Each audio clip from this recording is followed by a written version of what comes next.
Ladies and gentlemen, the program is about to begin.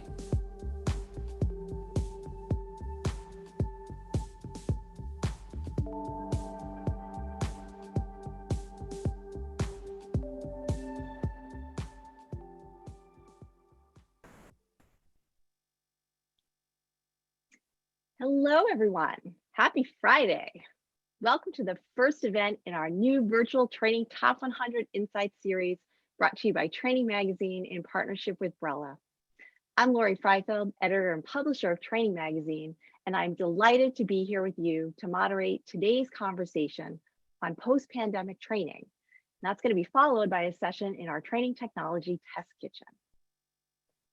For those of you who attended our Training 2021 virtual conference back in February, welcome back. And yes, in case you were wondering, my faithful furball Josh is sitting here on my lap. I'm going to show you all. Here he is. Say hi, Josh. So I apologize in advance for any barking. For those of you who are new to our virtual events, we're happy to connect with you here. We're excited to start up this new series and help you all continue to connect and network throughout the year instead of just during our in-person events. I invite all of you here, both returning and new attendees, to introduce yourself in the chat. Let us know where you are geographically. I know our producers said we have attendees from all over the world, from Sweden, from Atlanta, from Arizona. So tell us where you are geographically. And also, where are you in regards to in-person versus virtual training? Have you restarted in-person training, or are you continuing entirely with virtual learning? Or maybe it's something in between. So put it in the chat there so our panels can get a sense of where you are, and your fellow attendees can also get a sense and chime in. As you're doing that, I'll give you some information about today's session. Our 5 panelists are going to share some of their training best practices and lessons learned during the pandemic that they will be continuing as we hopefully move beyond the current new normal. Now, our panelists represent differing company sizes and a variety of industries, including real estate, technology, consulting, insurance, and retail. And they're members of the Elite Training Top 100 Hall of Fame, which means that they achieved a top 10 ranking on the Training Top 100 list for 4 consecutive years. For those of you who are not familiar with our Training Top 100 Awards program, it recognizes excellence in employee training and development. It's been around since 2000, and all companies are welcome to apply for the Training Top 100 as long as they are not training vendors, meaning that their primary business is not selling training products or services. Companies apply by filling out an extensive application form that is scored quantitatively by an outside research company and qualitatively by our Training Top 100 Hall of Fame organizations and yours truly. All applicants receive a free feedback report and a qualitative scorecard, whether they make the list or not. Please visit the link on your screen to download the application and the scoring guidelines. And I'm happy to answer any questions you may have throughout that application process. You can just email me at Lorri, L-O-R-R-I, @trainingmag.com. I also wanted to let you know that all of you will be receiving a follow-up email after today's event with a link to the Top 100 Hall of Fame's latest white paper that was released exclusively for you today. It's called Training Beyond the New Normal, so please keep an eye out for that. Also, just a quick note that our Fall Tech Learn Conference also will be virtual this year. You can save the date by the link on your screen. We're about ready to begin, so I just have a few housekeeping things before we get started. Each of the 5 panelists will speak for about 5 minutes, and then we will spend the last 20 minutes of this session answering your questions. So please type your questions in the question pane, not the chat pane, as that will make it easier to pull them out. You don't have to wait until the end. You can type questions at any time. We encourage you to use the chat pane to chat with each other, to connect, to share your best practices with the group at any time during the discussion. So please feel free to start up discussions with each other, share some of what you're doing at the same time that our panelists are sharing what they're doing and the lessons that they've learned. The Q&A discussion will end around 11:55 a.m. Eastern. That will give you a chance to take a quick break before you return for the Training Technology Test Kitchen demos. So let's get this discussion started. Please welcome our first panelist, Meredith Maples, Director of Training at Keller Williams Realty. Thanks so much, Lorri. I'm so excited to be here with all of you today. Like Lorri said, my name is Meredith Maples. I'm the Director of Training with Keller Williams Realty International. And one of the things I'll kick off by saying, one of the things that's very unique to my team is that we serve independent contractors. Now, the nice thing that comes along with that is that we have a very strong learning culture at Keller Williams. Training's available, but it's not mandatory for anybody to take part in. But we've always benefited from the fact that people want to be in the classroom with us. Now, when the pandemic hit, we were working towards diversifying all of our delivery for our materials. But when we entered 2020, we were very much working off of a physically based, digitally enhanced philosophy. Now, when the actual pandemic started, when all the shutdowns started to take all of us off guard, I think, and we thought that it was going to be a small period of time right there at the beginning, we had to quickly pivot over to just full virtual and on-demand training. Thankfully, one of the things that we had in place was a fully built out live stream studio. And that allowed us to really message and train quickly and stay very agile. And we already had a daily training calendar in place. So the habits had already been built. We had people that were tuning in all over the place. Now, the week that the shutdowns actually became a reality for us, we doubled down on that live stream technology, that platform, and we put together more than 30 hours of training that featured people all over the country. So that way we could make sure that we were addressing what was happening on a local level for all of our associates. Now, like so many of us, learning took center stage and speed to market became the name of the game for us. We did that with everybody in our corporate office transitioning to a remote work environment on top of it. And that meant our live stream studio, our live stream operational team was also moving to a remote environment. So we were very much pivoting in the moment. Now, like I said earlier, agility was very much critical to our immediate response. We were experiencing an ever-changing environment with rules that varied state by state. And part of our job was to respond to the needs of all of the associates all over the country, which meant there was no one packaged response that we could put out there from a training perspective. And we had to really depend on engagement with our associates to come on and help us identify where they were, depending on where they were across the country. Now, as a team, we developed a train the virtual trainer course that we put out for all of our faculty members, our instructors, to help empower them to lean into the virtual world that we were all experiencing. And as a larger company, we took our 2 signature events, which typically had audiences of anywhere from approximately 18,000 people, into the digital space. And we were able to engage with more than 40,000 of our associates in on-demand learning opportunities. And that's a significant increase in terms of our reach and our scope.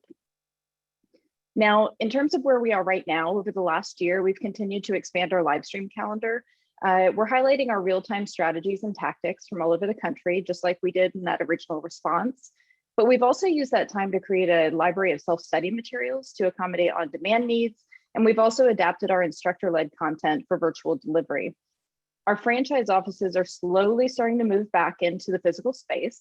But it widely depends on the area that they're in, which means that we still have to accommodate a wide variety of approaches. Moving forward, I think that we are going to shift back to a physically based, digitally enhanced approach. But I think that there's broad recognition that there are real benefits in terms of flexibility and accessibility when the virtual options are available. So I don't think that that's ever going to go away for us. We're already working on several in-person courses in preparation for return to the classroom. But our live stream calendar is continuing to give us that flexibility and accessibility.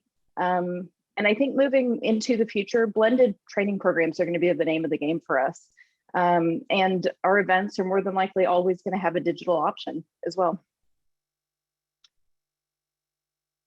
Perfect. Thank you so much, Meredith. Just a quick follow-up question. How did you, or what types of things did you do to increase the engagement during your digital events? So obviously people are used to kind of that energy from an in-person event. So was there anything specifically that you did in order to help kind of boost that learner engagement for digital events? Yeah, there sure was, Lorri. We, I think chat is one of the easiest things when you're on an online space. All of our people that are tuning in today are typing into the chat as we speak. So chat was very much a part of it. We had Q&As that were live. We had one-on-one video networking options. So our associates could continue to network with each other, which is a very important part of the real estate world. We had a digital vendor hall that allowed for live presentations, and as well as live collaboration rooms that allowed very personal interactions between our instructors and our learners. Perfect. Thank you so much. And just in answer to one of our panelists or attendees' questions about whether this session will be recorded, yes, it will. And we actually will be sending you an email with the link to the recording on there. So thank you so much, Meredith. Appreciate that. Please welcome our next panelist, Catherine Rickelman, Manager of IBM Learning.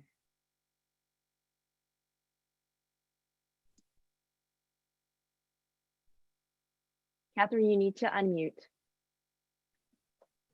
Thank you. Thank you, Lorri, and thank you, everybody. I get to be the one who flubs up first. I think that as far as IBM goes, and I think all of you are already familiar with IBM, it's a very large corporation globally. It serves in a lot of different countries. We've been working remotely for a long time. However, there are a number of things that got started or happened in an accelerated fashion.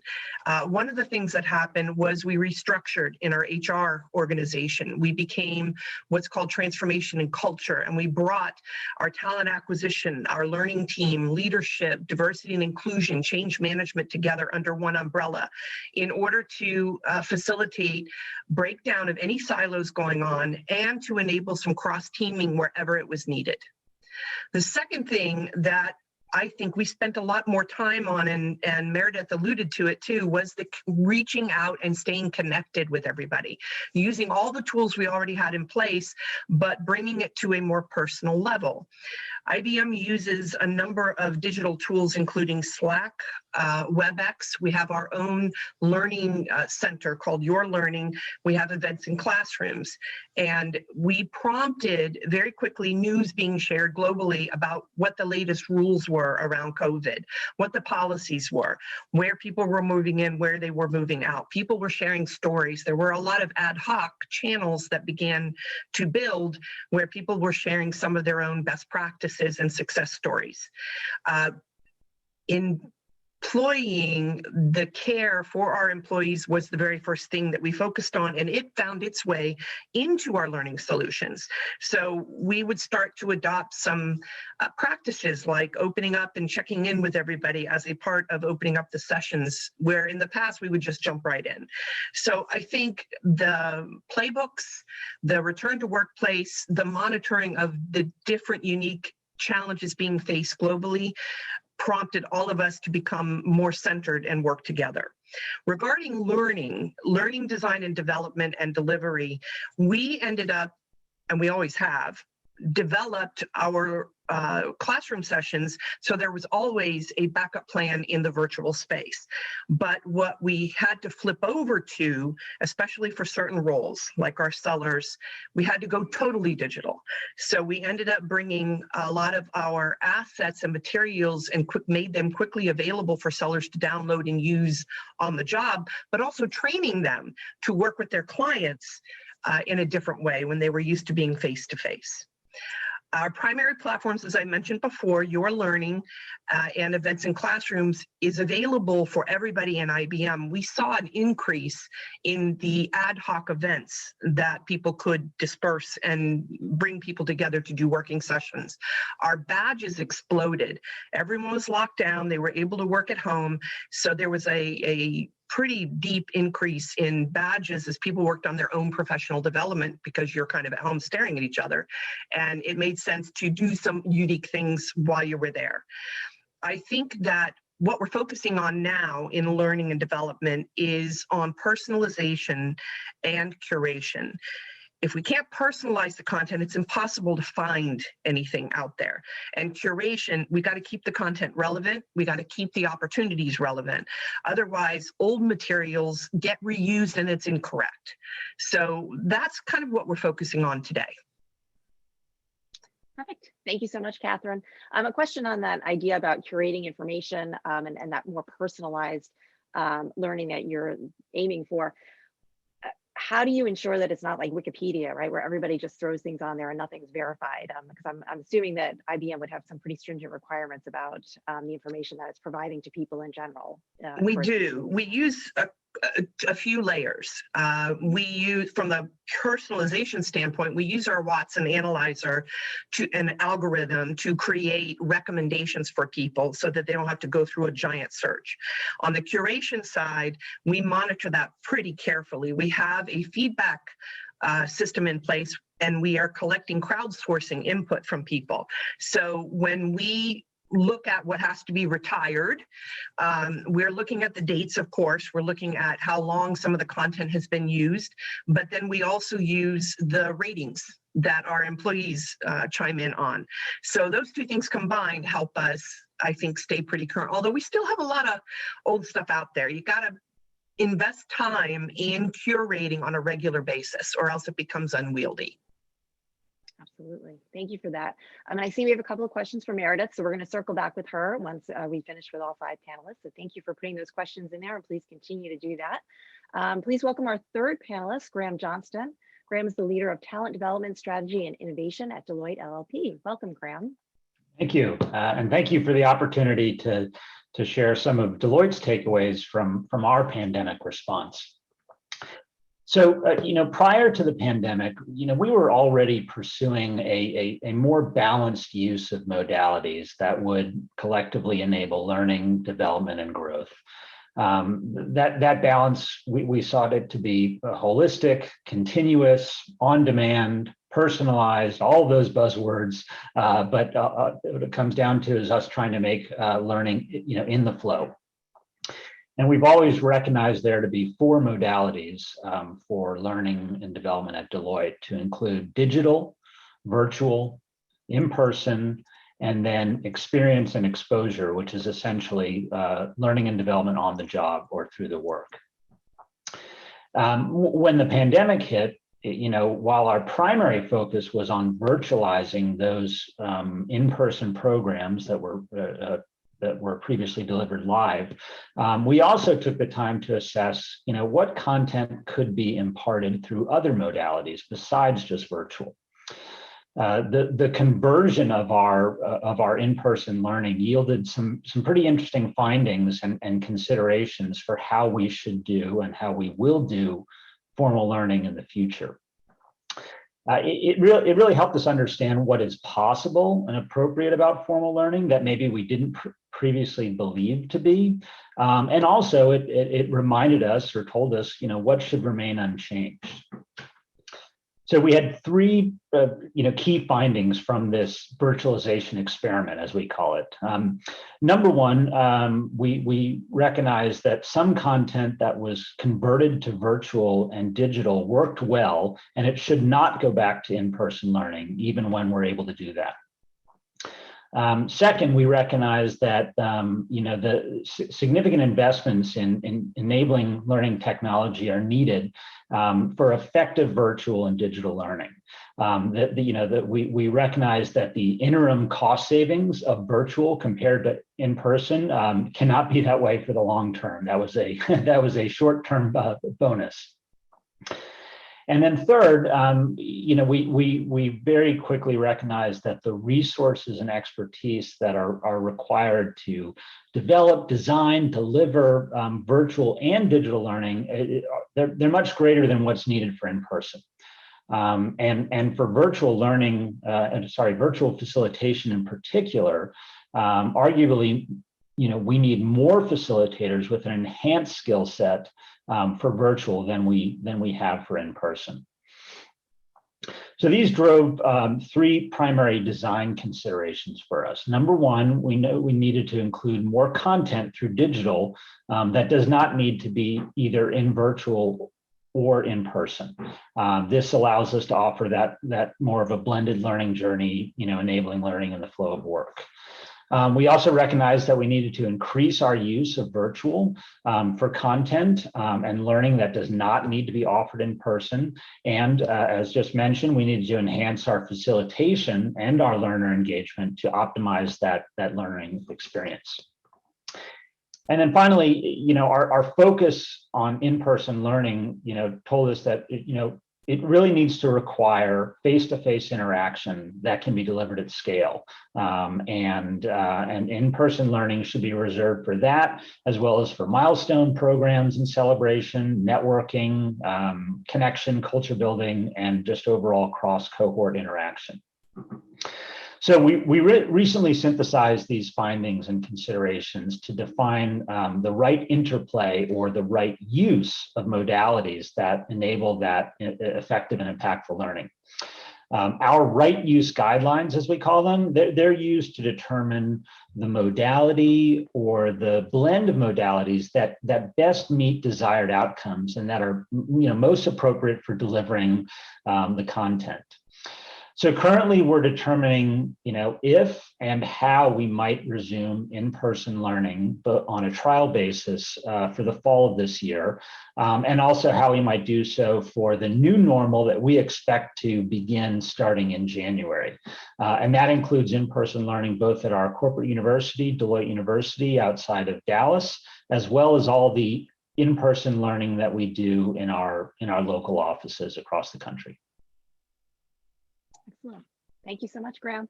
Question from one of our attendees is, are you using an LXP, a learning experience platform at this time? Yes, yep. We call it Cura, and it's supported by EdCast. That was something that was put in place prior to the pandemic, but like so many other informal or non-live learning solutions, it really accelerated when the pandemic kicked in. And fortunately so, we were able to drive a lot of continuing learning and on-demand learning through that platform. Excellent.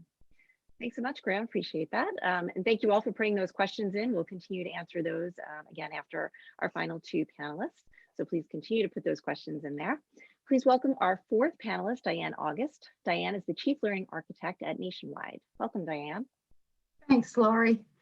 Well, I thought I'd start and just tell you a little bit about 2020 at Nationwide and some of the things that have occurred that have influenced our approach, and really kind of 4 key changes or impacts that have come out of that. So 2020 for us was certainly impacted by the pandemic, but was impacted by other things like changes in our industry, customers that were looking for more of an Amazon type experience, changes in the number of competitors and the type of competitors in the industry. So also the involvement then of our business strategy as a result of that. The first key change I would say was that strategy that we have as a company and aiming from a talent perspective at a strong skill building focus and approach that will align to that revised strategy. The pandemic and automation certainly also have impacted that. We focused a lot on upskilling in certain areas. We have 15 skills, 6 digital and 6 in the areas of, or 9 in the area of lead, innovate, and adapt that we are focusing on with our Future of Work Center, which I will talk about in a little bit. The second one is just the delivery strategy. Many of my colleagues here have mentioned the move to digital, and we have certainly moved to a digital first approach. So that doesn't mean that we're not doing any face-to-face learning. We have a couple forums that we have actually implemented new in 2020 to help address some of the issues for leaders and associates related to leadership during the pandemic, diversity and inclusion issues, as well as the skills that we're focusing on. So those are supporting some things that we are also doing through the Future of Work. A third change is though how we are enabling learning. We are certainly doing more curation, focusing on iteration, customer focused, and also strategy directed, as I mentioned before, with an emphasis also on data analytics and metrics. I laugh because it seems like we even talk about learning differently, and my colleagues and I at Nationwide talk about this. Keywords are things like keep it simple. We talk about a minimal viable product, MVP, and trying to get training out in iterations. We talk about things like decision velocity, stakeholder rehearsal, customer empathy, and things that we wouldn't have probably talked about nearly as much in 2018 and even just a little bit in 2019, but have come to fruition. We talk about the word pivot being practically our middle name in the learning function. We're certainly doing a lot more with a few less people, so that's brought some focus on what my fourth idea is that new skills needed for the training professionals at Nationwide. So certainly with our more digital approach and experience, we are focusing on new skills. I mentioned data analytics, curation, user experience design has become a very important aspect of our work. So we're upskilling even the cohort with some of those new skills in terms of programming, API, things like that, Power Automate. So new tools are becoming more important in learning at Nationwide. So to tell you a little bit about the Future Work Center as an example kind of those 4 changes and how those are integrated. We, in 2020, Nationwide made a $160 million investment aimed at the associate value proposition, aimed at the needs of associates, but with $60 million of that being invested towards upskilling and reskilling through the Future of Work Center. It was a new center, it's technology enabled, it's an approach, entirely digital learning approach. We've partnered with LinkedIn Learning to provide a lot of the content, feeling that that was a way of really bringing quality content to our associates and able to be very skills focused through that. And that 160 million is a 5-year investment. So we have a 5-year roadmap and a 5-year plan for the Future Work Center that we are following. There are 3 components to it: upskilling, reskilling, and also we added a career planning segment really through customer empathy, realizing that some associates weren't really grasping the importance of the upskilling and reskilling, and it gave some context for them of not only how it helps the organization, but also how it fits. But last thing I'll say about the Future Work Center is that everyone at Nationwide had an 8-hour requirement for learning in 2020 from the Future of Work Center. We had a 99% participation rate in that, and that was just an amazing adoption rate for us of the all digital approach that associates were not very used to. Perfect. Thank you so much, Diane. Diane, was there any particular tools that you found were very helpful in terms of either the new types of training that you're doing, or this focus on digital, or the personalization of learning? One of our attendees was curious, what types of tools are you using? So the Future of Work Center is actually built on a SharePoint platform and integrated with our LMS, which is Cornerstone. We also have Workday, so we have plans to really make some ties to that now in 2021 and 2022 with more experiential learning, more collaborative learning. We also use Microsoft Teams and are watching to see how that proceeds with some of the developments that are occurring there.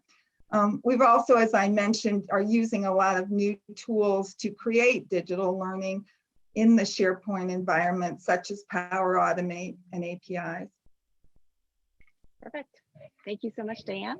Please keep those questions coming. I'd like to welcome our final panelist for today, Doug Bryant. He is the Vice President of Training at Sonic Automotive. And once Doug has given his presentation, then we will tackle those questions you've been putting in the Q&A pane. So thank you so much for that, and welcome, Doug. Thanks, Lorri. As Lorri said, I'm Doug Bryant, Head of Training for Sonic Automotive. If you're not familiar with Sonic, we're a retailer. We sell vehicles, cars and trucks here in the U.S. Got about 100, just over 100 locations across the U.S., heavy concentration in California, Texas, Florida. Mainly sell Highline, Mercedes, BMWs, and so forth. And you may not know our name, Sonic, because we're branded underneath local names like Beverly Hills, BMW, or Calabasas, Mercedes-Benz. We sell about 250,000 vehicles a year. And we're expected to keep growing to about 25 billion in total revenue by 2025. So we have some pretty big growth plans. As a retailer in the US, early on, about a year ago, we were hit really hard by the pandemic. A lot of our stores were closed by the state. So we had to react really quickly. And we put together a war room and began working with the states as quickly as possible to be deemed an essential business, an essential retailer, so we could reopen. So some of our stores were just closed a week or two. We did have to react quickly, so we did have a reduction in workforce by about 30%, and in March, April. By July, we brought back about half of those people. So, you know, our training stories around the context, we had a reduced workforce and reduced management staff. But because we reacted quickly, we were rewarded from Wall Street for cutting our expenses. And during the pandemic over the last year, our stock's actually up about 600%. So Wall Street really favored what we were doing. In those early kind of dark days of the pandemic, it would have been really easy for us to cut expenses, cut training and development programs. Our executives never even brought it up. As a matter of fact, we doubled down on our training and development efforts, put even more resources to those. So for us at the time, we were doing a lot of in-person live training across the country, had a fairly large training staff, and conducted almost all the new hire in-person training at the retail stores. So we had to quickly convert all that over to virtual for our new hire training, for our in-person academies, for our high potential programs, and so forth. So our trainers, instructional designers like to have everything perfect, I's dotted, T's crossed, but we had to kind of force them to focus more on speed and less on quality. And that goes against how most of us think, but it was important to not delay those training programs till we had them perfect. So we focused early on, and that was probably lesson number one, is speed sometimes is more important than quality, and in this case it was. There's some things we didn't change. For instance, the way we measure our effectiveness of our training programs. So we have some measures that we watch very closely, like time to proficiency for our new hires, for our salespeople, for our service advisors, for our technicians. And when we were doing live training, we had worked that down over time to about 45 days. We didn't change that measure because we wanted to see how the virtual delivery affected that. We now have that down to 30 days. So we actually improved even more on one of our key measures, doing it virtually. And that also meant we needed less live facilitators. So we converted some of our live facilitators and trainers over to instructional designers. So for some of those folks, that was a new skill. So we had to do a lot of train the trainers around instructional design to bring folks up to speed. Another lesson we learned is we, in the past, have focused mainly on our managers who manage the front line at the retail stores. We initially in the pandemic tried to do that. We found that the managers, since we had reduced the number of managers we have and everything they were doing to try to keep up with the pandemic, managing that, they didn't really have time to do training and development of their own staff. So we kind of changed our focus from managers to the front line, which meant a lot more people in our training programs. So that was another lesson learned is we couldn't focus on the managers, we had to focus on the front line folks. Another lesson I think we learned, we got caught up in focusing on our front line, our managers, and for a time kind of forgot to let the training and development team know their jobs were safe. They actually had more work on their plates and they weren't going anywhere. As a matter of fact, we needed to bring on more instructional designers, more trainers. So, and as I said, we converted some of our current live facilitators over to instructional design. So that's another lesson learned. We needed to let the training and development folks know that they were safe in times of a pandemic.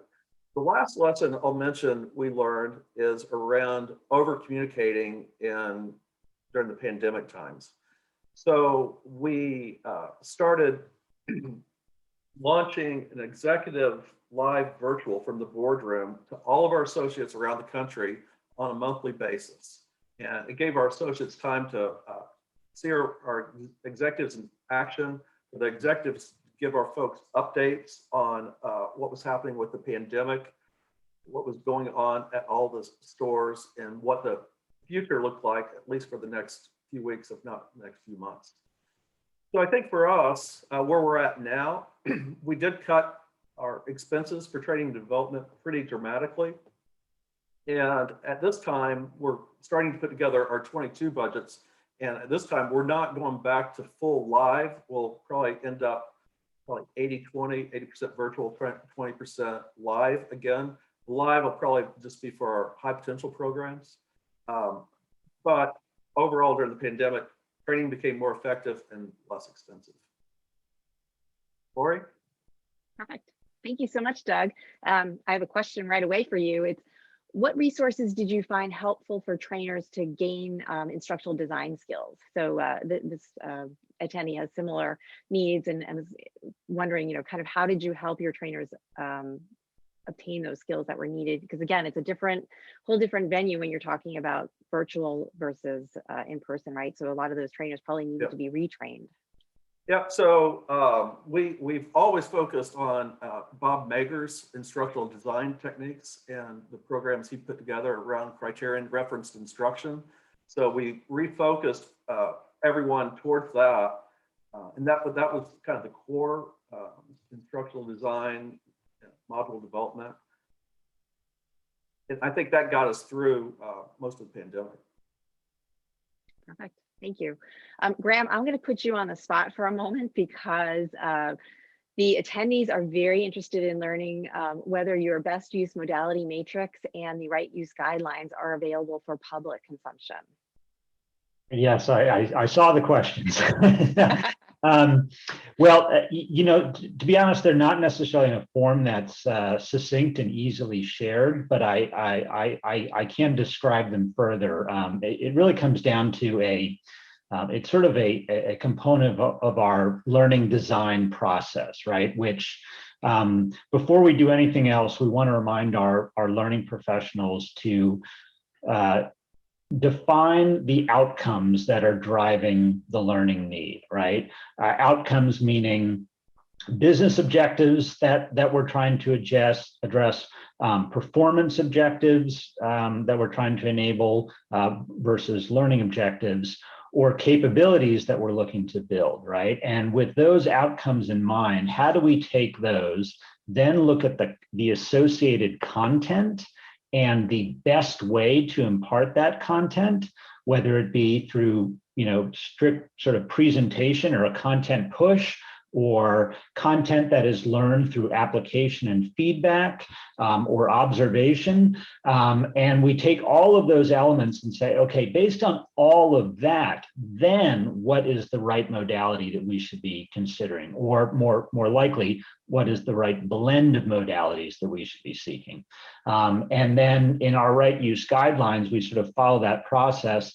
And then we also hold it up to sort of the strengths and challenges and use cases of a given modality, right? So, okay, why would we bring people together in a live in-person program if we are just going to go over the basics of some piece of tax legislation, right? That's not the right use, right? So that's the way it works. That's the way it works. I hope that's helpful for folks. Thank you so much. Meredith, I'm going to go back to you for a moment because the attendees were interested in learning a little bit more about what the live stream studio looks like and also what software or system did you use and was there something that led to that decision? Yeah, so we have two fully built out live stream studios that are just reserved for that specific purpose. Both of the studios have a space for the instructor in the middle of the room with a screen in front of them, as well as TV screens up on the wall, mounted on the wall, and a permanent camera that will track the instructor as they move around the room. In terms of software, when we first launched our live stream studios 2-ish years ago, we were actually working with a smaller startup, and the software that that we were using with them required the instructor to be in the studio, and it was a dedicated virtual classroom space, and then we would live stream that on top of it. So we were.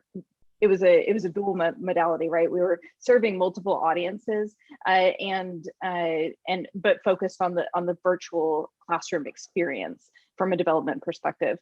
Now, over time, that's actually shifted significantly, and the pandemic had a real big impact on that.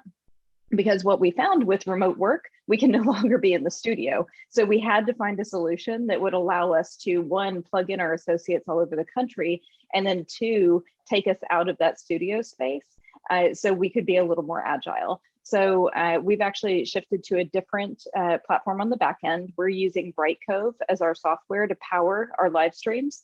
And in terms of other systems, we have a proprietary platform that our learners get to experience. So Brightcove is on the back end. That's how we push it through, but then they experience it through our proprietary software. Could I add to that? Is that okay if I chime in? Go right ahead. So like Meredith said, we use Brightcove as well. We have Watson Media for streaming for very large audiences, like 100,000 or more. But you're right, Meredith, the trouble is, the filming part, right? The whole getting it right and then getting it online, as you all saw. I screwed up at the beginning here. So it's easy to have the technologies, but the practice, the planning is just as important, right? When you do that. Absolutely. Yeah, I think so. And I think for us too, we use it for two core reasons. One, training is the core purpose, but it's an instant messaging system for us as well. And we can immediately tune out or plug into the platform and get the attention of all of our associates. And then we have the on-demand content because we record it all, and we've been building up a library over time. So there are a lot of benefits that come along with what we've built. Good. One more question for the two of you, and then I'm going to move on to something else. What platform did you use to stream to so many viewer locations without having viewer issues? Because I think everyone these days are concerned about bandwidth, particularly with everyone working from home. Your spouse is working, your kids are online for school. There's a lot going on there. So how do you kind of address that issue? Either one of you. It's really tricky, Catherine. I'd be curious to hear your perspective too. One of the, I'll use this as an example. In February, we had one of those large events that I referenced, and we were actually live streaming content to, at the time, about 40,000 attendees. Austin underwent, and most of Texas underwent, a significant weather event. And a lot of people lost power, which meant no internet. And so we were scrambling on the back end to try to make sure that we were plugging in. Thankfully, we found a place and we were able to keep things stable. But yeah, I think the not easy answer, but easy answer is that there's a lot of scrambling on the back end, and we have to stay agile to make sure that we have a plan B, C, D, and E to address staying on. Absolutely. Catherine, there have been a couple of questions about badges and badging. So can you kind of talk about, I saw that. You're talking about virtual badging, but if you could just talk a little bit about what IBM's doing around that. So badges, we refer to IBM's digital badge program is focused on supporting our skill development as a currency, an ability to demonstrate certain skills in a variety of different areas. And we acquire and apply those skills that we ask IBMers to complete. Now we're using Credly, C-R-E-D-L-Y, as our badging partner. And what's very cool is when you complete a badge inside of IBM, you're able to push it to be demonstrated out on LinkedIn. You can demonstrate your mastery. There are 3 levels. within those badges. Now, people were asking about physical versus virtual. I'm not sure I understood that part, because if someone has to get a badge and say mainframe accreditation, they'd have to be on the mainframe and someone observing them doing certain work to achieve what we call an applied level badge. So I might be messing that up, but I guess I'm going to refer to these as virtual because they are digital that you can take with you. You can take them with you as you move within the company. You can take them with you as you leave IBM and demonstrate what your capabilities were as part of your transcript takeaway. So I guess we would call it kind of a digital currency in that instance. The 3 levels are knowledge-based, meaning what do you know? How can you demonstrate that? Most of the time it's with a quiz or it's with a presentation or something you get asked to do. An applied level, you're asked to take the skills and demonstrate your competency in those skills. And typically that's through job shadowing or through projects that you might have taken on in order to prove that. All badges go through manager approval. So you would, as you complete the tasks, then you submit and your manager approves, and then the badge shows up for you. I hope that's a down and dirty piece. Thank you.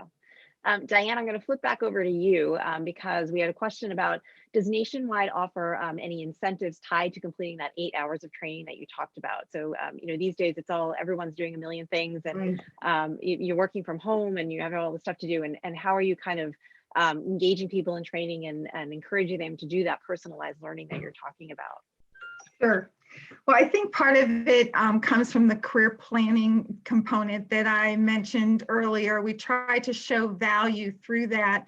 The 8 hour, and when I was presenting, I didn't quite get finished talking about this, but the 8 hour certificate that they are earning for the year is also tied to our performance management system. So they do all have a performance goal to reach that 8 hours or exceed it. We found that about 60% of our associates are exceeding that. Obviously, 8 hours doesn't seem like much, but that's just learning focused on the future of work skills as well. We obviously have other types of learning that they are engaged in. So part of the motivation is obviously through performance. The other part is tying it to future opportunity needs, advancement needs and that type thing. We are now in the process, though, of creating a new section of the Future Work Center that's focused around skills pages. We are also talking about badging and designations as part of that, planning those out for 2021 and 2022. So some of the incentives will be that digital currency as well. We have some of that going on right now in targeted areas, but we plan to really expand that as we move forward. We've also talked about some informal incentives. Potentially, we're doing some planning around. There might just be some fun things like being able to have lunch with a senior leader or receive a gift certificate for some type of a learning program or a book that they're particularly interested in. I think it works well when you have those formal types of reinforcements as well as some that are more informal and fun. But it is a key part of our culture, and I think the leaders are really supporting it strongly. So leader commitment is another, I guess, maybe not reward, but part of the incentive is that it's just constantly talked about now. Now, Doug, you mentioned that a pretty large percentage of your training is going to remain virtual and not be back in person. Is there anything that you kind of feel is a must-have in terms of that you have to do in-person training for? It's a little bit of a reward for our high potential programs. So these are folks that we identified as being able to move up 1 or 2 levels during our talent reviews. Fairly small group of folks, 5% of the population. We take them to some really nice places, Ritz-Carlton, Four Seasons, and so forth, and they spend a lot of time with our executives.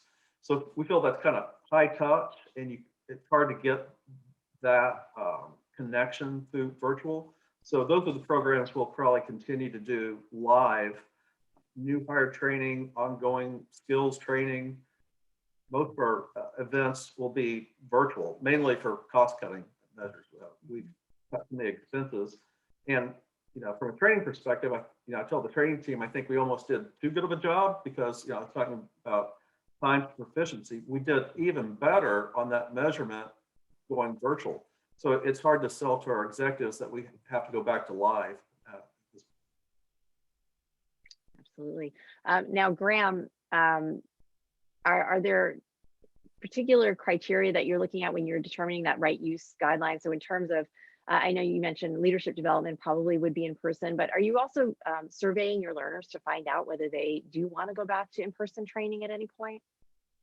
Yes, that's part of this this phase that we're in right now, which is to determine, we're developing a point of view for our learning and development function and for our business stakeholders about if and how we will return to in-person learning. And we are looking at a near-term phase that would start in October and go through the fall. And then, as I think I mentioned, we're looking at January going forward. And there are a variety of factors that are driving that point of view, certainly to include local, state, regional, health protocols and restrictions in terms of capacity and distancing and so on and so forth, as well as, like you mentioned, what are our Deloitte professionals thinking, right? Do they want to travel? Do they want to even congregate in their local office? And all of those things come together to say, okay, if these are our constraints and these are our considerations, is it worth it, right? Or is it worth redesigning these programs, for example, that just were converted to virtual, back to a sort of interim iteration, knowing that in January we will redesign them again, right? And or do we say, hey, listen, we're going to keep them virtual through the end of the calendar year because we've made them effective and impactful, and then we're going to focus on sort of the January version going forward. And this also takes into account not just the learner perspective about being in person in general, but what do they find to be the most effective modality for their purposes? So that all of those things come together to sort of influence that point of view. Thank you. We're getting close to time here, and I know we have so many questions, and I appreciate you all putting them in there. Just a kind of a quick wrap up. Everyone is always asking, how do we find out our best practices for training virtually? So you all have been in the business for a long time, and you've seen a lot going on in this last year and a half. So I kind of want to wrap up with that. Are there any particular tips that you'd like to share that our folks here today could take back to their virtual offices or in-person offices if they're going back? And in terms of, how do you get that in learner engagement, and how do you really make sure that the training is effective and doing what it needs to do when you're trying to do this virtually? So I'm going to start, Meredith, with you. In terms of virtual best practices, I think the thing that we've been focusing on is what does it look like? I like that you use the word scale, right? I think a lot of us are faced with more people in our virtual classrooms than I think are ideal necessarily, at least at Keller Williams, because we serve such a large audience.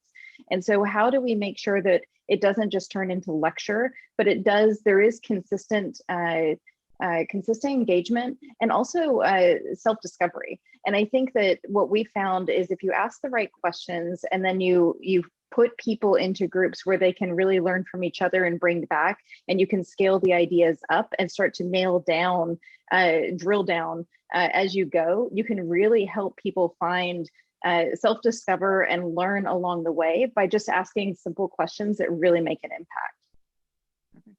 Catherine, over to you. I would agree with everything Meredith said. I think that for us, virtual is going away from longer courses and going to shorter nuggets, shorter pieces, no more than 2 hours, unless it's absolutely necessary.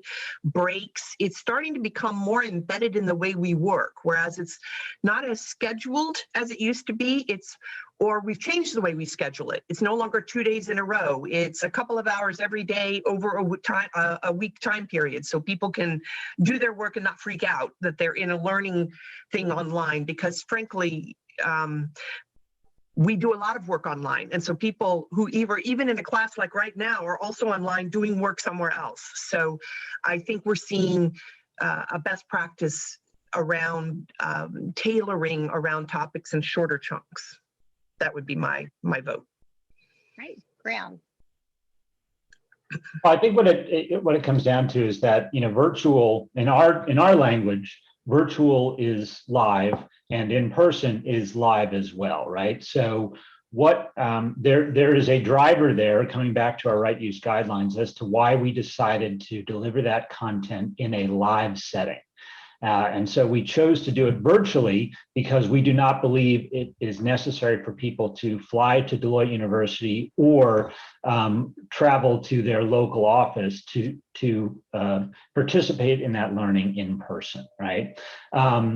And because of the nature of the way the content is presented, because you can interact without having to be, you know, in person and so on. So I think knowing that we have decided to deliver certain learning virtually, the goal is, okay, if we're in that virtual environment, what do we need to accomplish that is similar to what we would accomplish in an in-person environment? That usually comes down to, you know, learner engagement, right? How are we enabling discussions between the facilitators and the learners? If most of our in-person learning or live learning we do via cable teams, virtually or in person. So how do we maintain that dynamic where we can do breakout rooms in a virtual delivery and have small teams discuss a certain topic, work on a certain exercise, et cetera.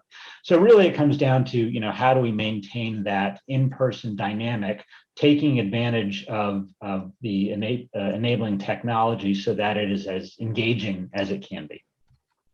Thank you, Graham. Diane, we're just about out of time. I want to get you and Doug in there really quickly. So any all right, tips I'll be short and sweet. So I'm just going to mention one thing we've been doing in our enterprise leadership forums, and we also have an associate version of that that's for a virtual performance. So one thing we've been doing a lot is using kind of mini case studies where we utilize associates and leaders to be part of that session and really share from a employee point of view, kind of something around that topic and focusing on that. We use Yammer then as part of those, so that there's a lot of interaction, and we also use co-facilitators to provide more of that sort of panel or moderator dynamic.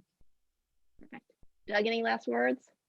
Yeah, I agree with what everyone else was saying. You know, I think one of our challenges, we have a lot of subject matter experts presenting in our academies, and it was difficult. We had to put a lot of work in getting them not to lecture and rely on PowerPoint and do more facilitation. So we worked a lot with those subject matter experts, and you know, worked with them on using breakout rooms and whiteboards and putting in polls and quizzes to make it more interactive. One thing we were a little shocked by early on when we converted over to virtual from live classroom, our thinking was, you know, these sessions couldn't be more than 2 or 3 hours at a time, or we would, you know, just bore people to death. And we found out pretty quickly that wasn't true. People, you know, like the virtual format.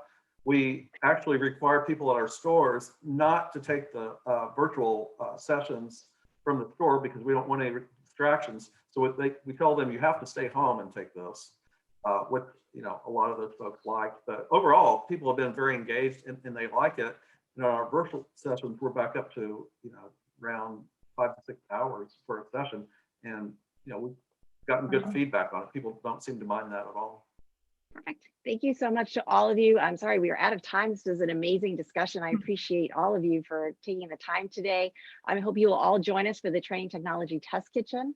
Many thanks to all of our panelists, to all of you attending today, to our partner Brella for producing this event. Please be sure to check out our Training Top 100 application and our upcoming Tech Learn conference. Look out for that link to the Hall of Fame white paper. I think you'll find some of the answers to your questions there. Our next Top 100 Insight session will take place July 16th, so mark your calendar. Hopefully you can all be sure to come right back or stick with us as Phylise Banner and her technology test kitchen chefs are ready to showcase some dynamic training tools and tech. It's going to take training to the next level post-pandemic. It will be fast, it will be furious, and it will be anything but normal, I promise. Turning it over to Phylise, the screen is yours. Thank you so much, everyone. Reminder for panelists that you need to just move over to the test kitchen link in order to be with the test kitchen. Thank you all. I appreciate so much you being here today.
Good morning, good afternoon, good evening to everyone around the world. Welcome to the Training Technology Test Kitchen.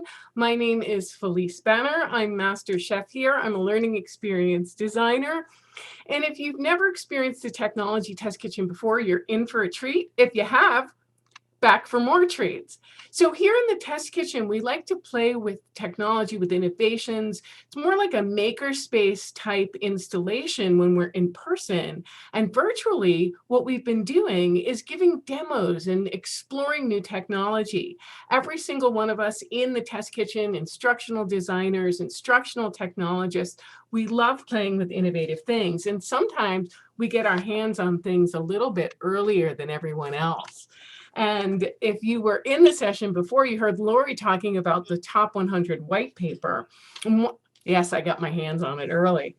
One of the takeaways here listed: evangelize learning, so learners are aware of all the options they can access. Well, here in the test kitchen, we evangelize learning technology, whether it's something old or new or even irrelevant technology, maybe some agricultural innovation. We consider how might we leverage the value of what this technology is doing in this space. So while we're talking about technology, we're really, really talking about the pedagogy, the andragogy, the teaching, the learning, and the experience around all of it.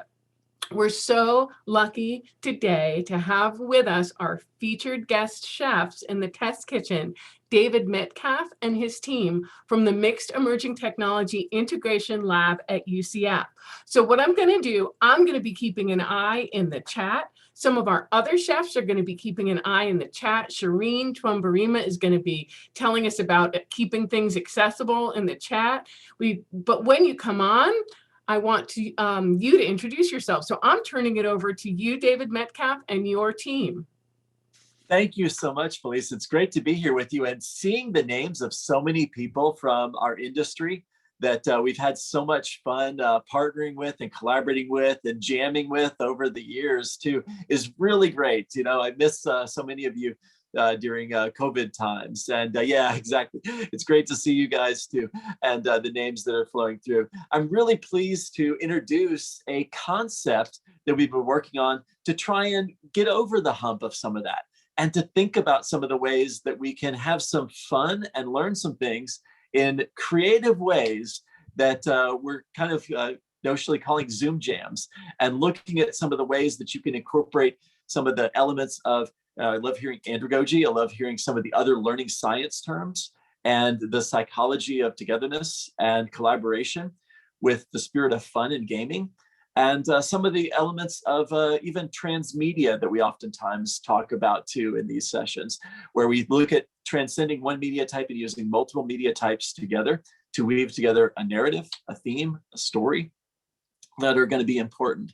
I think it's going to be something really fun for you guys. It is pre-recorded, and we wanted to make sure that we had a good, crisp session for you too.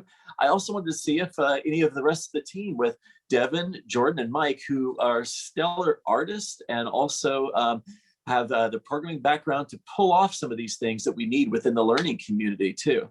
So Mike, anything else you want to say before we kick off the video? I'll just say it's been, you know, to find the positive things. This has been a fun activity as we've got to, you know, experiment with some of those things, and it's actually coming into some of the, you know, the mainstream areas too. So I just noticed an article the other day on Polygon that was about the Golden Geek Awards, I guess, is an annual thing. I personally wasn't aware of the event, but they were adding a new category based on, you know, streamable or web conference based board games. So, you know, as an award. So I thought that was pretty good. I mean, people have chosen to adapt this way. So it was pretty exciting to see that kind of come into a more highlighted space. So. Yeah, well, great. Yeah, and that's, we're starting to see this enter the popular vernacular. We're going to see it in our corporations. We're seeing it in the halls of even the military and government. So we're starting to see that in a number of different aspects of where training is important and where human performance is important and where that sense of community and collaboration is important. So with that, I'll turn it over. Thanks so much, everybody.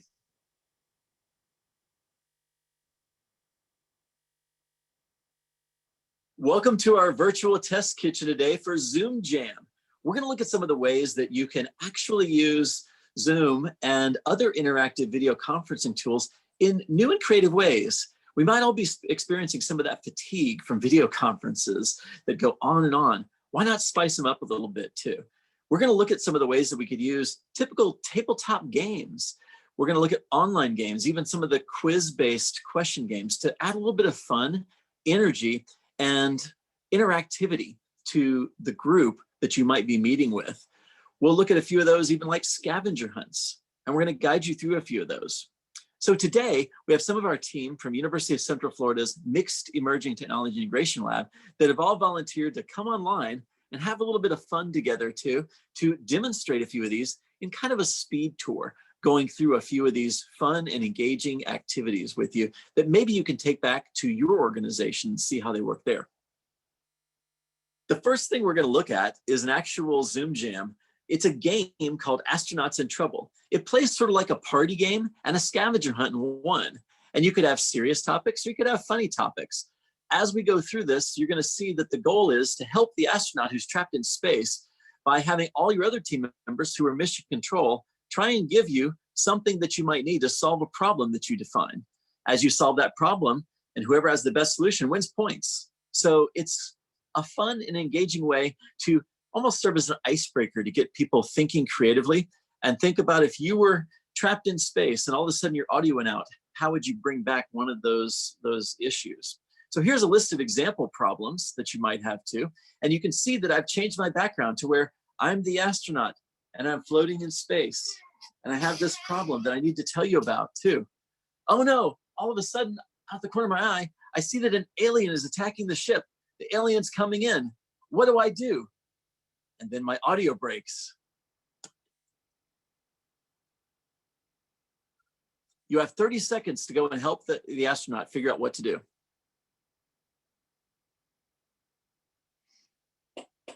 So right now, the team is finding some things in their environment that might be helpful for me with my alien problem.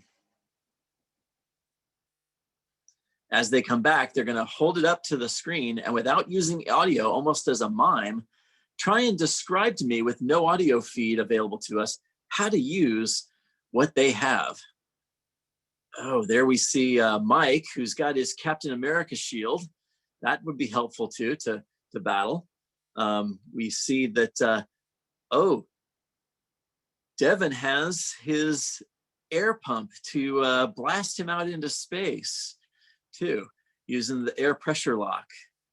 And Jordan is going to phone a friend and call for help or suggest that I call for help. All great solutions. I think I like the creativity of blasting him out into space through the airlock that Devin is holding up right now too. So Devin, it looks like we have comms again. Turn on your audio so that we can see and hear your solution. Is that what you were trying to say? That's right. Great solution. And there's an example, and you get the 3 points. And that's how the game is played. You rotate around, see who has the best solutions, and the word points at the end once everybody's had a chance to play. Super simple. You could change the setting. It doesn't have to be that we're out in space. We could be anywhere else that you want to be.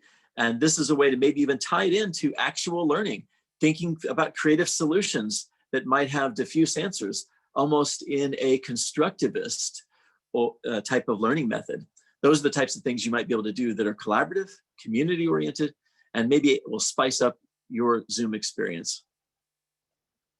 Next, we have a game that personally, I've had a lot of fun playing with friends and family from across the country that I couldn't get together with during COVID times, but we found a little hidden feature that you can actually create your own questions within games like Quiplash on Jackbox. And this is an example of being able to come together and add in questions that could be both fun and entertaining and maybe also educational too. So let's go ahead and start. Let's roll with the Game Master, Jordan. Thank you.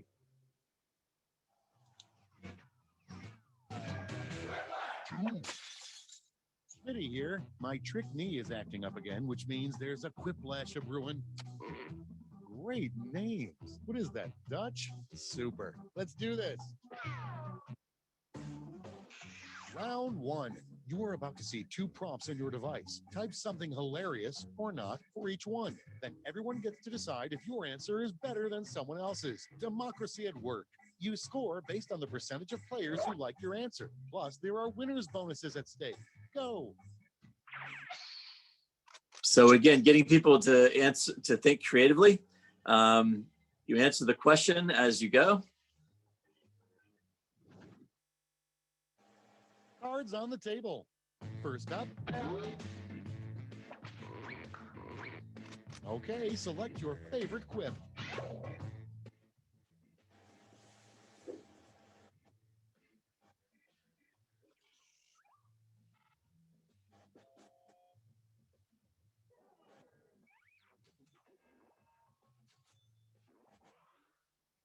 That's the end of round one. Let's take a look at the scores. So you can see how this is fun and engaging, gets thought-provoking questions, have a little fun with it. This is something that you might be able to add to, again, your icebreaker repertoire, but with hints of seriousness in there too. The next thing we wanted to show you is the way that you might be able to use another type of simulator of tabletop, board games, card games, any of those things, and be able to have a virtual experience with that too, using Tabletop Simulator, here seen on the Steam platform. And this gives you an example. You can see the reel going through of some of the different types of traditional games that you have there too. However, you also might have some games that could be serious games and have implications. Let's switch over to one of those too. Here you see from Wargamer, the Warfare game. And you can zoom in a little bit here to see that it's a tabletop simulator of that Wargamer card game and tabletop exercise game experience. These could be realistic exercises and missions. They could also be, just like in Monopoly or something more sophisticated in Monopoly, business type of activities that you have people simulate out in tabletop and play in a 3D experience, all within either a browser, desktop, or mobile device, making it pretty easy to go in and have this interactive experience of being together, even when you're remote. The other thing that the team has been experimenting with is the use of Alexa, not just Alexa inside of a Zoom jam or an interactive video conference, but anywhere. Think about anywhere you have your phone, anywhere you might have an outlet or plug, anywhere you might even have your wristwatch or your ring or anything else that has a connection to Alexa. So let's start. Alexa, open the COVID quiz. Next question. In the correct order, what are the 5 hand washing steps? They are wet, lather, scrub, rinse, dry. That's correct. You now have 2 points. So you can see how Alexa can be your game master. And we have a whole book on this topic of voice-based healthcare activities and opportunities that you can look at. But this gives you one little snapshot of how you might be able to use this, not just on video conference, but anywhere, and tie this back into something that gives you serious gaming, serious play for good purposes too. So we tried to give you a kind of speed tour of a lot of examples, fun examples that we've had some good times with too, with our team, but also to be able to use for serious purposes and to think about how you could have your own Zoom jam. There's a lot of other tips and tricks and specialized tools which might further enhance this activity. I'd like to turn it over to Mike Akins to talk about those with you for just a minute. Over to you, Mike. Thanks. Yeah, so just to kind of cover a couple other points, there's some really cool things you can do with things like breakout rooms. So if you can imagine a game that might have some, side talk with a partner or something like that, using breakout rooms could be a really fun way to have those private chats to strategize or things of that nature. So, Zoom can do that. A lot of others have that capability. So it's really good to, if you're the one hosting or coordinating, be familiar with those tools, how they work, so you can be ready and keep the flow going, smoothly. Also, if you really want to get sort of into the advanced area, if you have things like game consoles or other sort of devices outside your computer where you might be running a game like we showed, the Jackbox games or Tabletop Simulator, excuse me, that are easy to share from your device, you can get some external devices like capture cards or things that would take the audio and video feed from those devices and feed them into your computer, capture them for sharing. Again, a little bit more advanced, but you can read up about that. A lot of people do that for streaming and things of that nature. So that just gives you a little bit more flexibility. And then the other tip that I would recommend is making sure you know who your participants are going to be in terms of what devices they're going to have, right? So when you saw the astronaut game, you can imagine that game wouldn't work very well if we were, if we didn't have cameras. So just make sure that, you know what games you're going to play, and that your audience members or participants are going to have the right technology to play correctly, to avoid any disruptions and things. So we hope you've enjoyed our game jam that we've set up for you today to show in the test kitchen some ways that you could add some creativity to these constant monotony of sessions that we all have in video conference. Hopefully this will spice those things up for you and give you some ideas to take back to your organization. Always so meta to kind of watch yourself on those things, but we wanted to make sure we had a good, crisp, no breaks example for you too. And we're excited about this this evening too, for the ability to experience some of these hands-on also. I'll turn it back over to you, Phylise. Thanks so much, David and Mike and Jordan and Devin. I got it. That's fantastic. Thanks to the whole team. You guys are always fantastic. If you have any questions for David and his team, type them in the chat. They're going to hang out for a little while. The test kitchen, things move quickly in the test kitchen. But before we move on, I'm going to share a word with you today. And it's one of my favorite words, because I saw that people were excited that I said andragogy, and David made a mention of learning sciences. What's more important for us to explore nowadays is a term called hudagogy. And hudagogy is more about that self-directed learning. So self-directed learning, and it implies learner agency, it implies capability and autonomy. So go look up that term, hudagogy, and then one of my dear, dear colleagues, Bill Pells, coined the term techno-hudagogy. And it's feeling comfortable in this space around technology and giving your learners agency to explore. So thanks for everything you do, David and your team, and for all of my chefs in the space of techno-hudagogy. Next up, I want to bring in Master Chef John Bradley. John, go ahead, introduce yourself, and give us a tour of one of the tools that's helping you out these days. Absolutely. Hey, and Phylise, I turned my audio on this time. Most of the time I always forget, and she has to remind me. So howdy from Texas, Denton, Texas, that is. My name is John Bradley. I am an instructional media developer for a company called OPEX. And I've been in technical learning for 32 years. I'm not as old as I look, promise. Okay, maybe I am. But anyway, I wanted to show y'all today, I'm going to share my screen with you and show you an add-in I use for Premier PowerPoint. All right, let me click on share. Let me show my screen. And John, you do a lot of video production, right? I do. And so, a lot of times you're just getting PowerPoints from your team and got to do the voiceover and this and that. So you're always looking for tips and tricks and hacks in that space. Absolutely. Yeah, most of the time, some of the things that I do, they cost money. And I work in an environment where, yes, it's a corporate environment, but training seems to be the area where they like to hang on to you really tight, and the money that you got going there or money you don't have. So I ran across this, let me just minimize that, we can see another screen called, add-in called PP Split. So now, so you can get the full effect, I'm going to give you the old death by PowerPoint. You know how that goes. We've all been in those meetings where the people are talking and using PowerPoint and just putting you to sleep. So let me see if I can click on this. So what is PP Split? It is a free add-in to PowerPoint download. And so PP Split is an add-in which splits the PowerPoint animation into different slides. Okay, I'm going to tell you why. Hang on with me. Again, death by PowerPoint. This is a simple add-in. You can split your animations as separate slides to get screenshots of what each step of your presentation looks like. It allows you to view each step of the animation as a different slide. If you have an animated diagram, such as an animated slide, which it reveals in the steps, So each step that you do, each animation that you have in PowerPoint is going to capture that, and it's going to export it in different ways. And I'm going to show you in just a minute. So hang on with me.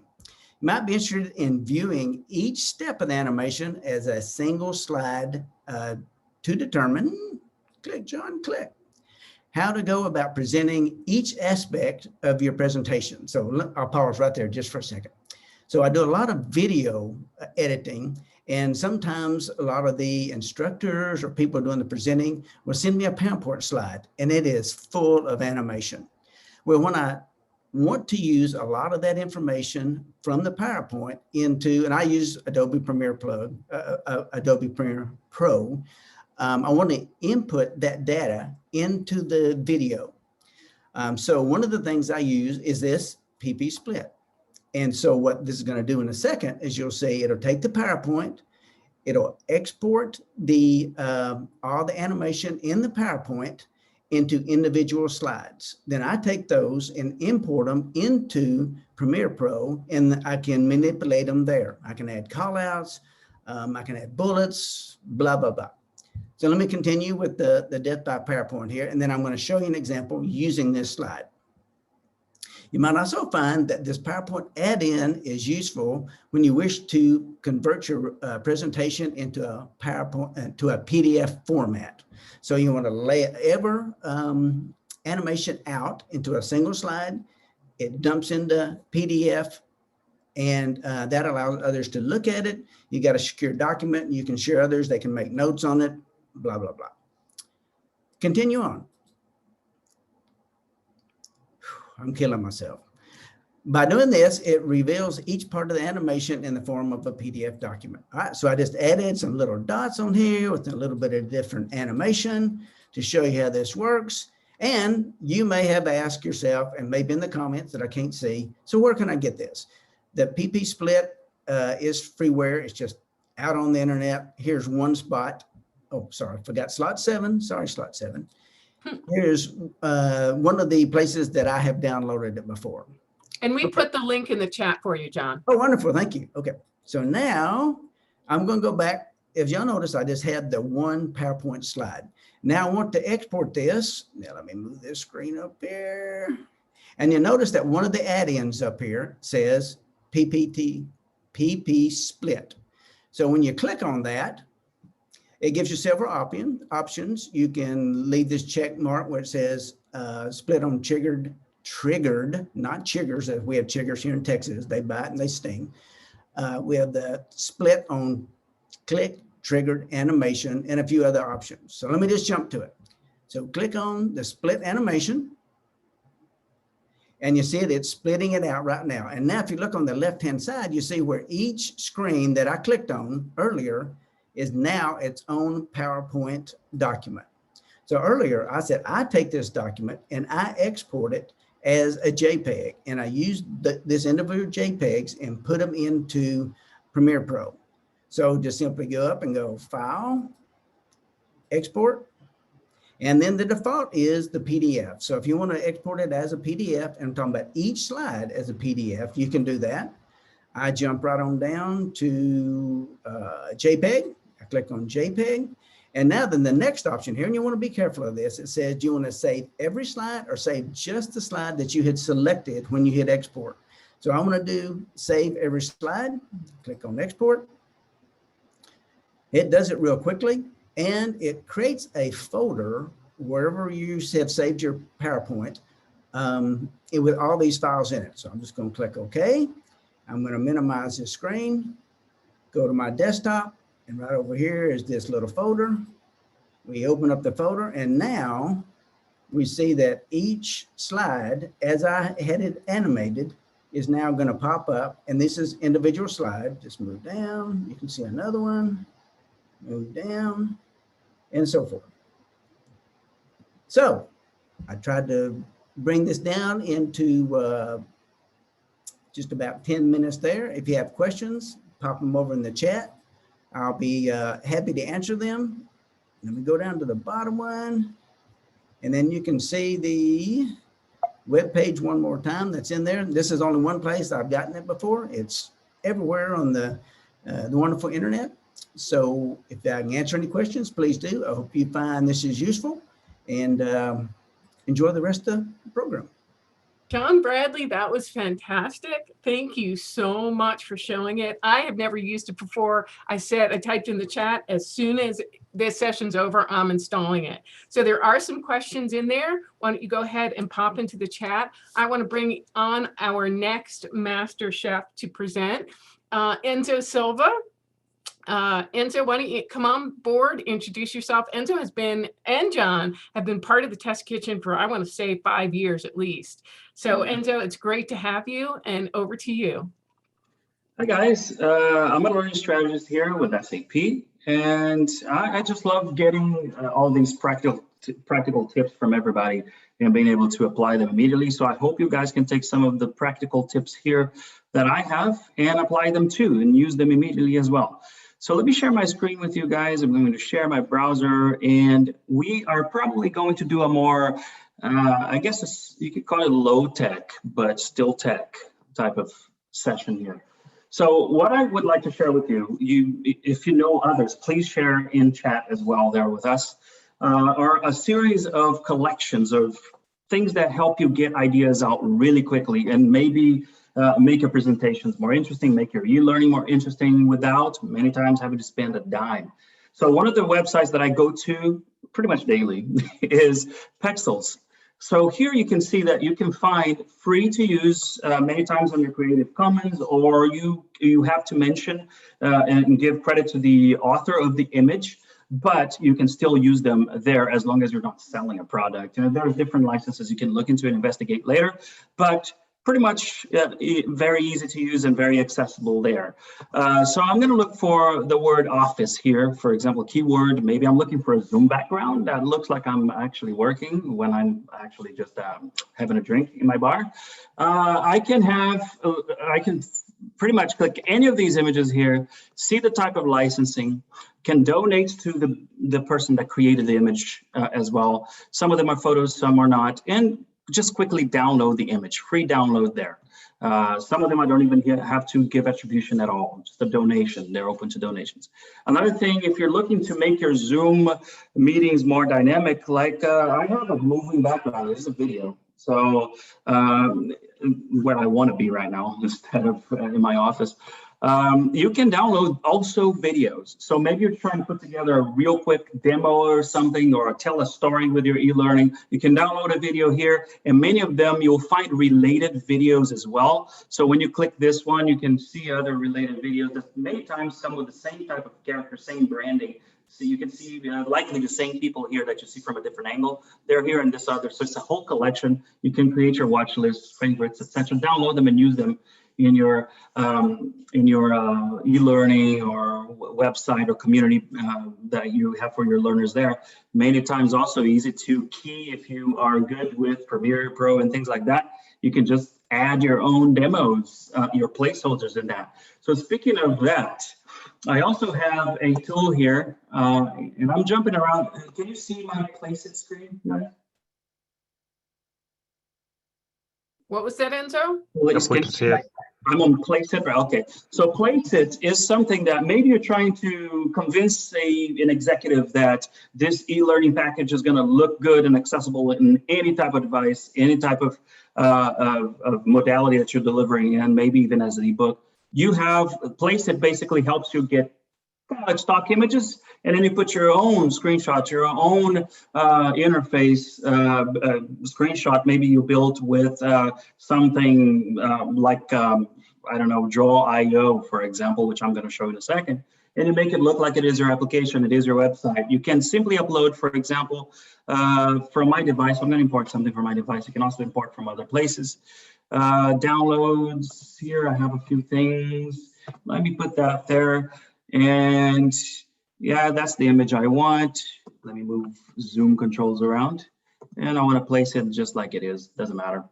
It's just a quick example of now I have my own image here, and it's going to be placed in the location to show how would that look like on a mobile device for our learners that do mobile. So we take different screenshots of different resolutions of your e-learning package, for example. and show and help sell that program to the learners, for example, in your campaign. And you can look for all kinds of mock-ups like this, for example, meeting, and they have images of actual people as well. So it's not just screens and devices. And you can place, for example, a t-shirt logo for a conference, or here in COVID times, a mask logo and what it would look like in the real world there, because it replaces it for you. It looks seamless. It's a really cool tool that I use. Once in a while, I'll go back to this and use this. And so if I'm going too fast, I'm still going to share a list of these tools with you guys later anyway. You can also take notes as I'm showing them. Undraw is a cool, I really love the design in this thing because, for example, let's say I have a branding guidelines and colors that I have to follow. I'm going to change this here. I changed the color to my brand's color, and I have all these kinds of icons and images that are all branded. The key colors are changed to match my branding here, and I can immediately use them on presentations and things like that. Yeah, the licensing there, you got to read it. It's Creative Commons, but you can sell the images, of course. I forget what type of license it is under Creative Commons, but you can easily use these in your corporate presentations to add more context, more visual context to what you're doing as well, and easily branded as well. Let's see, another place I normally go to find, so that's where I found those images that I used, then on Placeit. So we're talking like an app smash, if you will. It's another content app mashing that we have here at Technology Test Kitchen. You put different outputs from different tools together to come up with a different experience as well. So this is what a free pick is also another one to find not just images, pictures, but also vector graphics. You can add it as well freely. PSD, Photoshop files, you can edit icons as well. One thing that they, I think, recently started is part of the free pick family too, that I love as well, is if you are really pressing for time, you don't have time to start a PowerPoint from scratch, they have amazing PowerPoint slides that many times you can use for free, including diversity and inclusion, which is even hotter topic now. Lately, in diversity, equity, inclusion seems to be really big in corporations and all. They even have some PowerPoints themed for such occasions there. They have some animated PowerPoint templates as well. You can just download them for free. Some of them are premium. You can filter to free, and then, for example, here's an animated astronaut curriculum PowerPoint, but you have pitches, you have tools descriptions, you have methodology, whatever you would like, you can just search for them. You immediately use them on Google Slides, make a copy, or download as a PowerPoint. And I'm not going to open them up on my desktop, so I'm just sharing my browser, but you can have an idea. They come pre-filled with amazing graphics, actually, and you can readily use them. If you're looking for icons, Creative Commons icons here, the Noun project has been around for a while now. You can simply look for, I don't know, a theme or something you're looking for, and then it will give you different icons that you can use in different situations there. Of course, you can get the icon for free, Creative Commons, and it says attribution and all that, and you can use it. You can also, like Undraw, you can change the color and just download it already in the color you would like. There's a picker there as well. You can do, or you enter the custom color in there with hex code, etc. So really nice, quick little tool for building things really quickly. I was going to show Spark, Adobe Spark too, but I don't want to run out of time here. I have other things to show, but you can create already templates. It's kind of like Canva. You can create ready-made media for different formats like Facebook posts, Instagram, etc. As you can see here, whole presentations as well. You could even create an open badge. I'm going to show just not spend too much time here, but custom graphic. You can also change the size of the graphics. Let me say, we're going to do a little badge, super simple. It's square, bam. And you can do that with any of the other formats as well. And you can search for things that are already made like that. There's all kinds of things, but I'm going to look for the word badge, for example. And let's say I like this one, I can start from this, create from this template, and then I can just change the background, remove the background, do a transparent background, do whatever I would like here, change the colors and all that, export to a ping format, and bam, now I have a badge here on my, so that was Spark, Adobe Spark, and now I got badger.com without the E there at the end. If you're looking to experiment with badging people, of course you can get Credly, which is very prominent in the industry here. SAP has a presence on Credly, Microsoft, Google, etc. You could also experiment with them and do with Badger and create a free issuer account. That is, who's this badge coming from? Who's this institution or individual that this is coming from, that then recruiters and others can, and on LinkedIn, etc., where people share those badges, validate the badges and say, yes, Enzo did get that badge from this valid institution. It's not something he downloaded off the internet somewhere and claimed that he has the expertise that he has. So you can create a badge, same thing. You can upload your own badge file, or you can create one from scratch here as well. Simply, give it a name, a description, summarize what the badge is for, what are the earning criteria for this badge. For example, you need to participate in a workshop, you need to present something, you need to come up with an innovative idea, you need to be one of the 10 finalists for that idea that you pitched to your executive board. Whatever it is in your learning, if you're going to do really on-the-job learning and recognize people for doing something, not just watching maybe a 30-minute video, but actually doing something, badges are a very good use case for that. You did something, you acquired skills, here's proof that you did that, and you earn that badge. So if I am to issue the badge, simple. I already have the badge created here. I created something super simple using the built-in badge here. You can bulk award in your account. You enter there as a credential giver here. In this case, this is my testing credential issuer. I can award the badge by bulk inviting people, or just email addresses, abc@abc.com, whatever, and I can, what date, why am I issuing that as well, if the badge already doesn't have all the information, add even more evidence. I could, for example, I could attach I can export the list that people attended this session here, attach that to that, all attendees, here's proof that they attended this, and give them a badge, and for example, and they could then receive an email and claim that on LinkedIn, collect it anywhere they would like, even their desktop, because the open badge is the cool thing about it. It's an open standard that will be readable years to come, even if Credly goes bankrupt, not that they will, but you could still read all that information from that badge in other landscapes that will come out after Credly disappears. Just hypothetical here. So Enzo, I'm going to stop you there because we're running out of time in your time slot. And I love how you go out there and you find us things that we can seam together, and that they're free. It's one of my favorite things. So thanks, Enzo, for sharing. You've got some questions in the chat, so you go ahead and pop over to the chat and see what's going on there. While I hold up my newly received AirTags, you can all be jealous. They arrived yesterday. I'm so excited. But I want to close up the test kitchen with two more of our master chefs here. So thank you, Enzo. And again, thanks, Shireen, for popping some accessibility tips into the chat. Really appreciate it. So I want to turn it over to Destry Hildenbrand and Bobby Carlton. And I'm going to let the two of you take it away. We've only got about 15 minutes left. So over to you, introduce yourselves and give us some insight into, we've done some presentation, right? We've looked at some free tools, and now let's get immersive. Sure. I can just give a quick intro to everybody. Hi, I'm Bobby Carlton.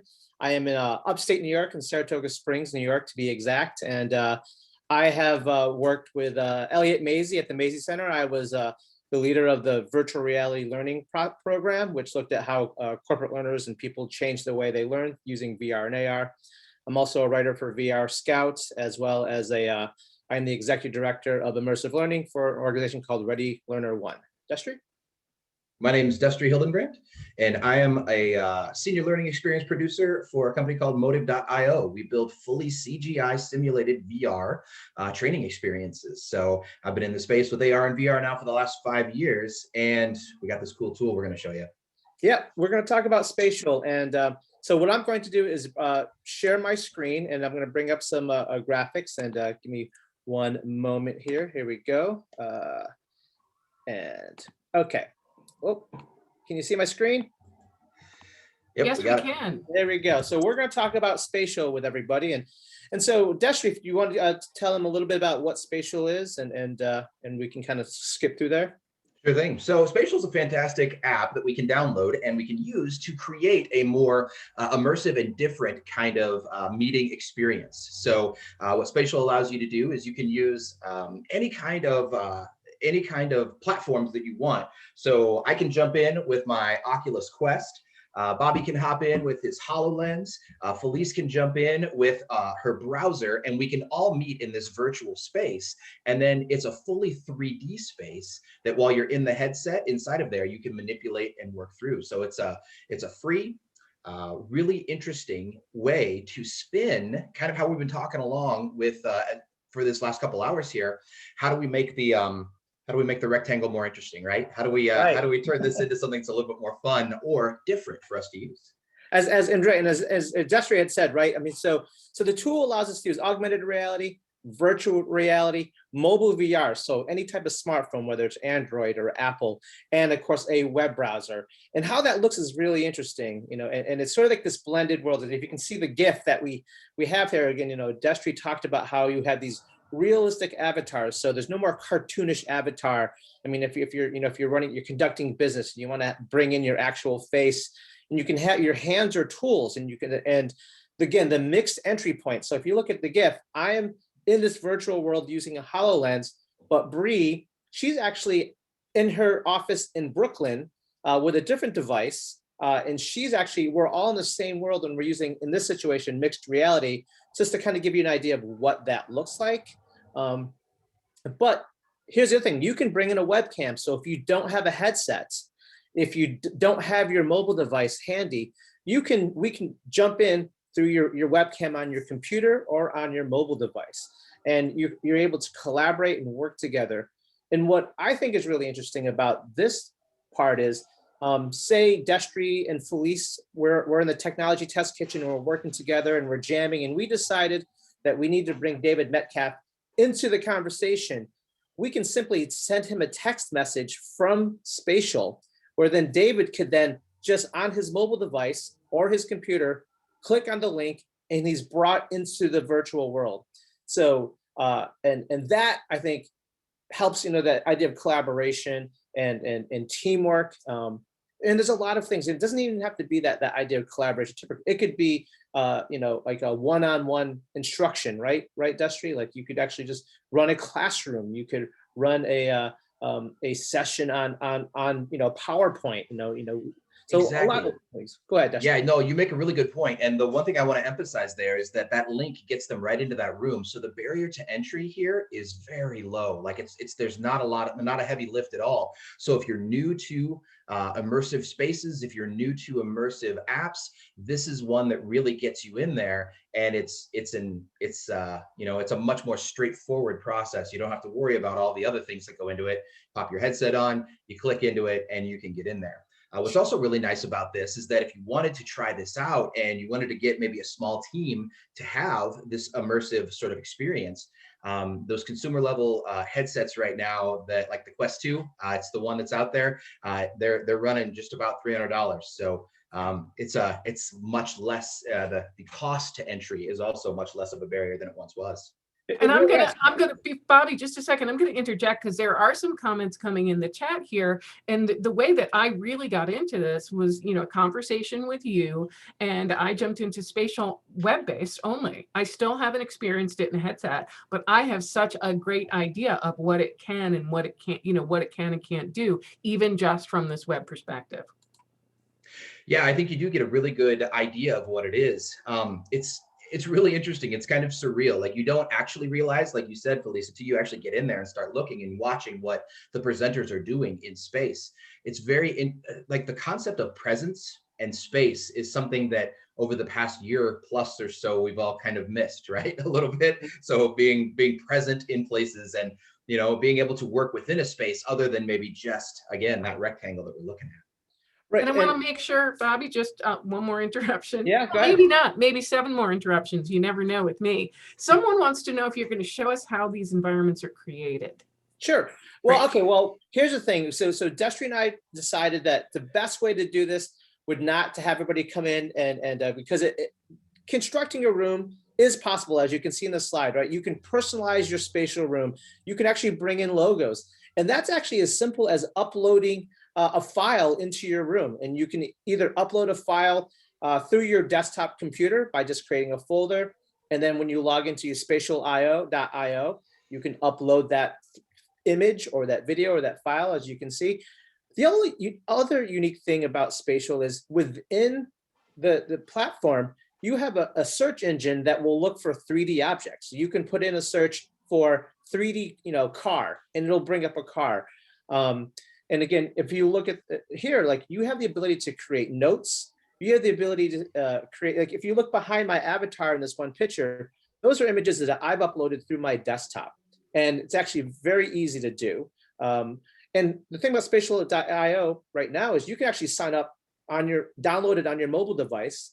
You can go onto the website and actually set a free account.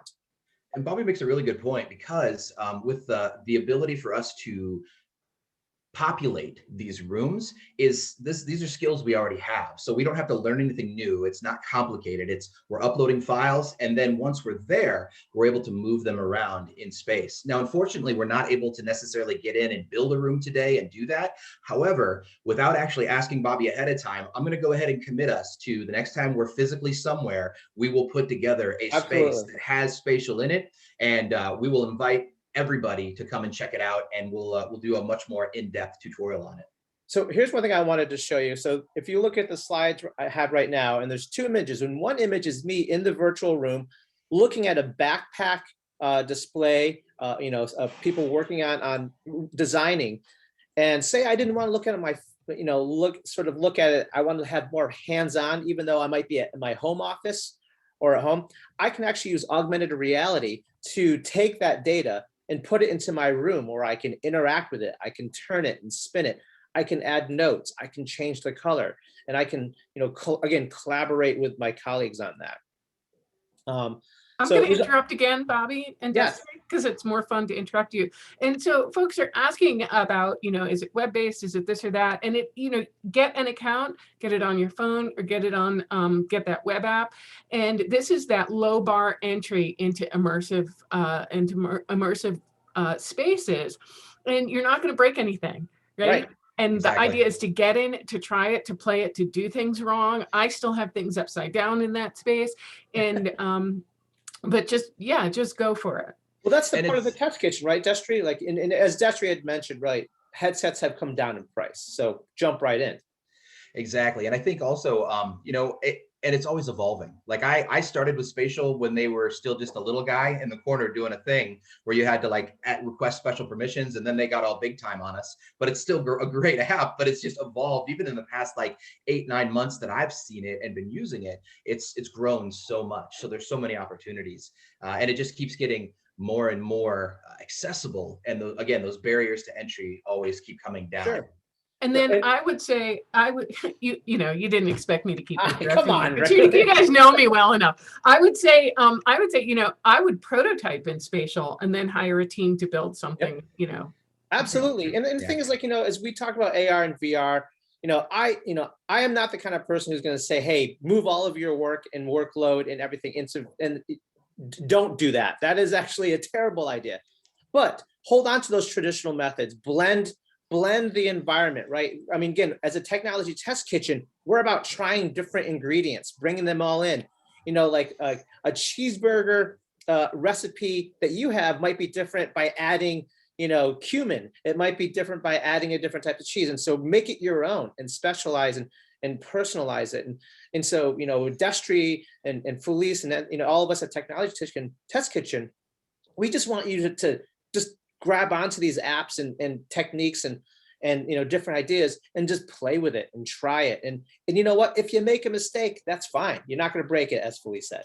And if I can interrupt too, I believe in starting small too. Maybe it's a small little pilot with just your team, get into an immersive environment like this or whatever tool we're discussing here today. People are, I find, seem to be even more open to testing things out now that they see, because of the situation we're all in right now, that they can work from home, that they should try new ways to deliver and to experience content and experiences as well there. Absolutely, Enzo. And that's that new normal. Yeah. I was going to say the key term I want to point out here is that blended term, because like Bobby said, AR and VR are fantastic additions to an existing learning ecosphere. Like that's what they really do well right now. Can they be a standalone piece? They could, but they fit much better as a blended or a piece of that recipe that you put in. So all your ducks don't have to go in. Some of your ducks can still be all over the place. And I would just, add one last thing. I would challenge everybody who sat in this panel, everybody who's listening, to take what David talked about, take what Enzo talked about and what John talked about, and talk about what, what Destry and I talked about, and try to blend that. See, come up with a program that uses all of those different tools and it has like an end result. And again, it might not be perfect.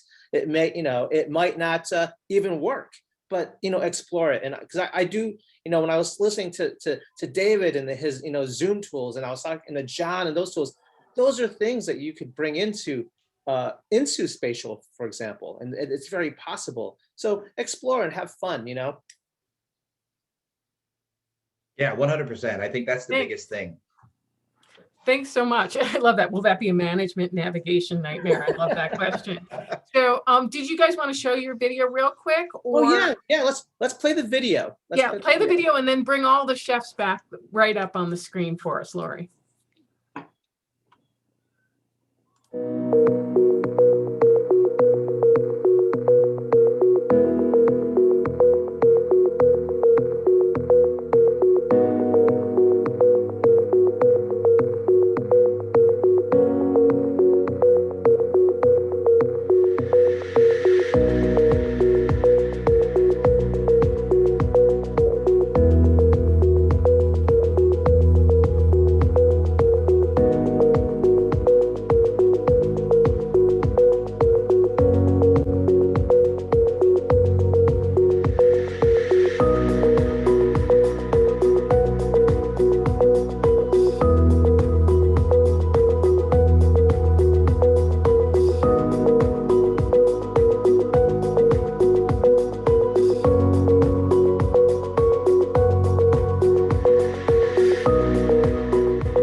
Thank you so much. Laura, if you want to bring all of the chefs right up on the screen, I don't know if you can do that. We're here up at the top bar. I want to thank everybody for joining us today. And the question in there, it's a really good question about, is this a nightmare, a navigation management, a nightmare? And, if you go to these top 100s, and when you do get this article that I did get early on, you'll see that it's about embracing this exploration, and you can be the person on that team that embraces exploration and really consider those words that we, the language of design thinking with the words, how might we? And, how might we integrate anything we've learned here into our own workflow, or even our play space, right? And that's why I'm so grateful for David Metcalf and the whole team at the METIL, I never say it right, at the lab there, for encouraging us to play. So we've got 1 minute left. Again, thank you to all of our chefs. I appreciate each and every one of you. The Test Kitchen is a space for all. If you ever want to join us as a chef, reach out to any one of us and say, come on board. And I encourage each and every one of you to embrace your own techno-hudagogy in this space. So thanks to Destry, Bobby, Enzo, Shireen, David and his team, because I'm not going to get all your names right, the folks at Training Magazine, and the incredible, wonderful production team at Brella. Have a great morning, afternoon, evening, wherever you are, and much love from us in the Technology Test Kitchen to you.